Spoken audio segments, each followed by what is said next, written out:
So I finally did what may be the hardest thing for any Unreal noob to do, and that is to stop making tutorials and start making games.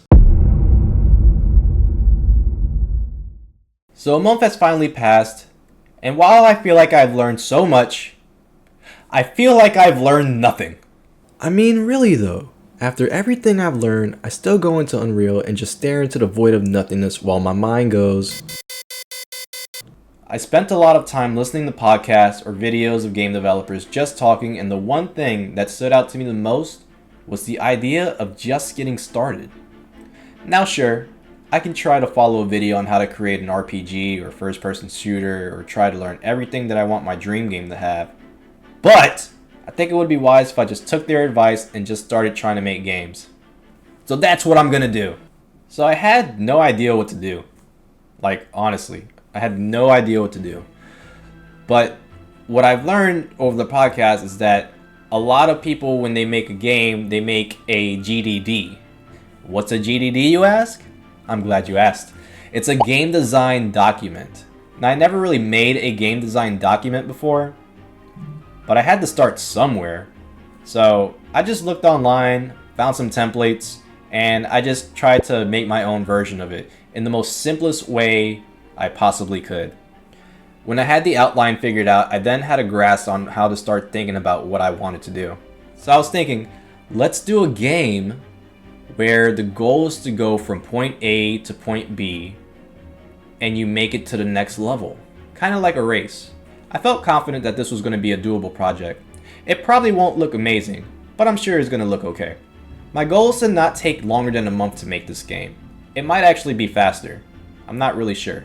Since the posting of this video, I'm about halfway done right now. I started out with the first level design. I learned about gray boxing and wanted to try it out. So I just put a bunch of models in a straight path where you had to maneuver through. It gave me somewhat of a parkour experience. After that, I knew the camera was going to be important on how I wanted things to be displayed while playing, so I worked with that right after. I was going for a straight back shot. I'm sorry. I was going straight for a back shot with no rotation of the camera.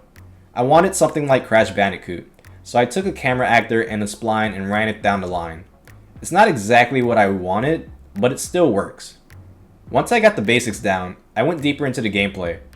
I set up a timer which I shamefully had multiple issues with setting up. By the way, if you are using the event tick blueprint when making a timer, be prepared to have a lot of issues with it if you're a noob. I don't know how it works for pros, but event tick messed me up a lot. I mean, imagine trying to play a game and you press pause and the timer's still going on, and then the timer hits 0 while you're peeing and it's game over. Oh man. I had so much issues with this, it's not even funny. But thankfully someone knocked some sense into me and said, hey, you can actually use a real timer. Oh, okay, thanks. Speaking about pausing, that was the next thing I added. Because what if you're in the middle of the game and you have to pee? Would suck if you can't pause, right? Next, I wanted my character to ragdoll, aka die, whenever he falls off the platform. Not hard at all. Cool, we're making progress.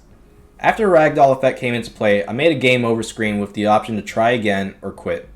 Very simple. A few more days after adulting, I got back to work and started on my main menu. For previous tutorials, I was able to learn this and finally just do it like second nature. So I got on Canva and made a really cool main menu picture. I added a play, quit, and level selector button, which I was really happy to be able to do without looking anything up. Not sure if I did it the professional way, but it works! The coolest thing I've done was switch my third-person character with my metahuman self, which wasn't too hard to do, surprisingly. I looked up a video and the steps seemed simple enough, so I did it. I was excited.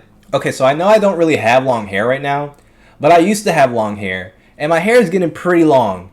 I mean, I could actually put it in a ponytail if I wanted to. Not going to do it right now because I'm not trying to mess my hair up. But I like my character with long hair, so we're going to keep it with long hair. Hello, 911 emergency. There's a handsome guy in my house. Oh, wait a second, cancel that. It's only me. Last but not least, I worked on the level design for level 2 and made it more Ninja Warrior-like. Seems like a natural thing for me to end up creating something that I spent a fraction of my life doing. So here's what I have so far. Alright, so here we go. This is what we have so far of the game. Boom. Hopefully I can do this in one take. There's a little bit of a faster way to do it, but we got it.